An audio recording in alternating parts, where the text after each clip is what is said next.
Welcome back guys. So இப்போ இந்த செஷனில் நம்ம எப்படி GNS3 இன்டர்நெட்டோட கனெக்ட் பண்ணுறது அப்படிங்கிறத பார்க்குறோம். ஸோ இதுக்கு முன்னாடி இருக்க ஓல்டு வீடியோஸில் பார்த்தீங்கன்னா நம்ம ஒரு கிளவுடு மூலமாக GNS3ல இருக்கக்கூடிய டிவைஸை இன்டர்நெட் கனெக்டிவிட்டிக்காக நம்ம பார்த்துருப்போம். ஸோ இப்போ அதோட மோஸ்ட் சிம்பிளஸ்ட் வே ஜஸ்ட் ஒரு NATங்கிற ஒரு கிளவுட் ஃபார்மேட்டை கொடுத்துருக்காங்க நம்ம GNS3ல. ஸோ அது மூலமாக உங்களுக்கு DHCP சர்வர்லேருந்து ஆட்டோமேட்டிக்காக IP கிடச்சி இன்டர்நெட் கனெக்டிவிட்டி கிடச்சிருக்கு. ஸோ இது வந்து ரொம்ப சிம்பிளா இன்டர்நெட்டோட எப்படி GNS3 நீங்க கனெக்ட் பண்ணலாம் அப்படிங்கிறதுக்கான ஒரு ப்ராசஸ். இப்போ நான் யூஸ் பண்ற வெர்ஷன் 2.2.22. ஏன்னா இதுக்கு முன்னாடி பழைய வெர்ஷன்ஸ்லாம் நான் NAT ட்ரை பண்ணும்போது எனக்கு இஷ்யூஸ் வரும். So I prefer to do cloud connecting. But இதுல NATங்கிறது பெர்ஃபெக்டா ஒர்க் ஆகுது, எந்த விதமான இஷ்யூஸும் கிடையாது. So you can also test with it. First எடுத்து நான் என்ன பண்றேன்னா ஆல் டிவைசஸ்ல போய் NAT நீங்க ஒரு ஆப்ஷன் இருக்கு பாருங்க. ஸோ NAT நான் எடுத்துக்கிறேன். ஓகே, ஸோ நெக்ஸ்ட் நான் என்னோட கனெக்டிவிட்டிக்காக நான் விபிசியை நான் சூஸ் பண்ணியிருக்கேன். I don't want to go on with routers. So நான் சிம்பிளாக நான் ஒரு விபிசி மிஷினை மட்டும் நான் எடுத்துக்கிறேன். இது ரெண்டுத்துக்கும் நடுவில் ஜஸ்ட் ஒரு ஃபிசிக்கல் கனெக்டிவிட்டியை மட்டும் நான் கிரியேட் பண்ணுறேன். ஓகே, ஸோ இது உங்களுக்கு ஆன் ஆயிடணும். ஸோ இது ஆன் ஆச்சுன்னா தட் மீன்ஸ் உங்களுக்கு கனெக்டிவிட்டி கொடுத்தோன்னா உங்களுக்கு வந்து கிரீன் கலர் லைட் எரியணும். ஸோ சப்போஸ் அது ரெட்டில் இருக்குன்னா ஸோ உங்கள் சர்வீசஸ் இதில் வேறு ஏதோ ஒரு விஷயத்தில் ப்ராசஸ் அடி வாங்குது. So unit restart. Okay, so அது NPF சர்வீஸ் நீங்கள் மோஸ்ட்லி ரீஸ்டார்ட் பண்ணாலே இது சரியாயிரும். ஸோ அது ரிலேட்டடான வீடியோ, NPF ரிலேட்டடான வீடியோவை கீழே டிஸ்கிரிப்ஷனில் நான் அதோட லிங்கை தரேன், வீடியோவில் லிங்கை தரேன், நீங்கள் அதை செக் பண்ணி பார்த்துக்கலாம். So how to fix this. Okay, so இப்போ என்ன பண்ண போகிறோம்னா first going to start the console. கன்சோலை ஸ்டார்ட் பண்ணிவிட்டு பிசியை ஸ்டார்ட் பண்ணிவிட்டு கன்சோலுக்கு நம்ம வந்துட்டோம். So this is our console for it.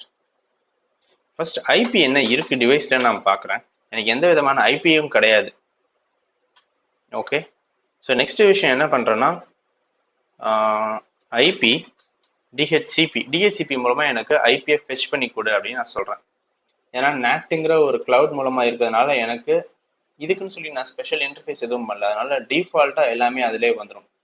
So ஒரே ஒரு விஷயம் என்ன, நீங்கள் உங்களுக்கு ஒரு சில வெர்ஷன்ஸில் நீங்கள் GNS3 VM இன்ஸ்டால் ஒன்ஸ் பண்ணிட்டோம்னா அதுக்கப்புறம் அது பெர்ஃபெக்டாக ஒர்க் ஆக ஆரம்பிச்சிடும்.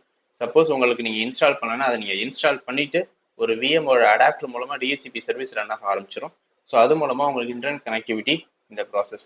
ஸோ ஒன்ஸ் அந்த இன்ஸ்டாலேஷன் முடிஞ்சிருச்சுன்னா அதுக்கப்புறம் நீங்கள் GNS3 VM ஆன் பண்ணணும்னு தேவையில்ல, ஆட்டோமேட்டிக்காக அந்த ப்ராசஸ் கனெக்டிவிட்டி கரெக்டாக ஒர்க் ஆகும். Okay, show IP. ஸோ இங்கே பார்த்தீங்கன்னா எனக்கு டிவைஸுக்கு 130ங்கிற ஐபி வந்திருக்கு, subnet mask, okay, gateway, DHCP servers எல்லா விஷயமும் இருக்கு. DHCP லீஸுங்கிறது செகண்ட்ஸில் இருக்கு. So if you want you can also check it again. எனக்கு இப்போ 1760 செகண்ட்ஸ். ஓகே, ஸோ இதுதான் பேசிக்காக நம்மளுக்கு கிடைச்சிருக்க சர்வர்லேருந்து, DHCP சர்வர்லேருந்து கிளைண்ட்டான நம்ம PC1க்கு கிடைச்சிருக்க டீட்டெயில்ஸ். ஓகே, ஸோ இப்போ என்ன பண்ண போறேன்னா ஃபர்ஸ்ட் 8.8.8.8 நான் பிங் பண்ணுறேன். எனக்கு இன்டர்நெட் இருக்கு, இட் லுக்ஸ் குட். ஓகேவா? செகண்ட் விஷயம் என்னன்னா இவங்க DNSங்கிற ஒரு ஐபியும் சேர்த்தே கொடுத்துருக்காங்க. ஸோ இப்போ எனக்கு DNS ரிசால்வ் ஆகுதா? ரிசால்வ் ஆகிறதுனால எனக்கு நேம் மூலமா எனக்கு ரீச்சபிலிட்டி கிடைக்குதா அப்படின்னு செக் பண்றேன். அதாச்சும் என் டொமைன் நேம் மூலமா. ஸோ பிங் google.com நான் கொடுக்குறேன். எனக்கு ரீச்சபிலிட்டி கிடைக்குது. ஸோ கூகுள் வந்து ஆக்சஸ் ஆகுது. ஸோ பிரச்சனை கிடையாது, எனக்கு DNS வந்து ரிசால்வ் ஆகுன்றதை நான் கன்ஃபார்ம் பண்ணிக்குவேன். You can also give any other website's name, gns3.com. Okay, so it looks good. So இப்படிதான் உங்க டிவைஸை GNS3 மூலமா இன்டர்நெட்ல GNS3ல இருக்கக்கூடிய ரவுட்டர்ஸ், ஸ்விட்சஸ் ஆர் ஈவன் விபிசிஸ் இந்த மாதிரி விஷயங்களை இன்டர்நெட் கூட கனெக்ட் பண்றதுக்கு this is one of the good way. Okay, so இதுக்கு பதிலாக இதே மாதிரி நீங்க வந்து ஒரு ASA இல்லை செக் பாயிண்ட் ஃபயர்வால் இம்ப்ளிமெண்டேஷன்லாம் நீங்க பண்றீங்கன்னா நீங்க ஒரு ரியல் PC Windows 7 இல்லை Windows XP இந்த மாதிரி டிவைஸை இன்ஸ்டால் பண்ணி இதில் இன்டெகிரேட் பண்ணி வச்சீங்கன்னா உங்களுக்கு டெஸ்டிங் பர்பஸ்க்கு மோர் கன்வீனியன்ட்டா இருக்கும். So that's it. Will meet you in the next session. Thank you.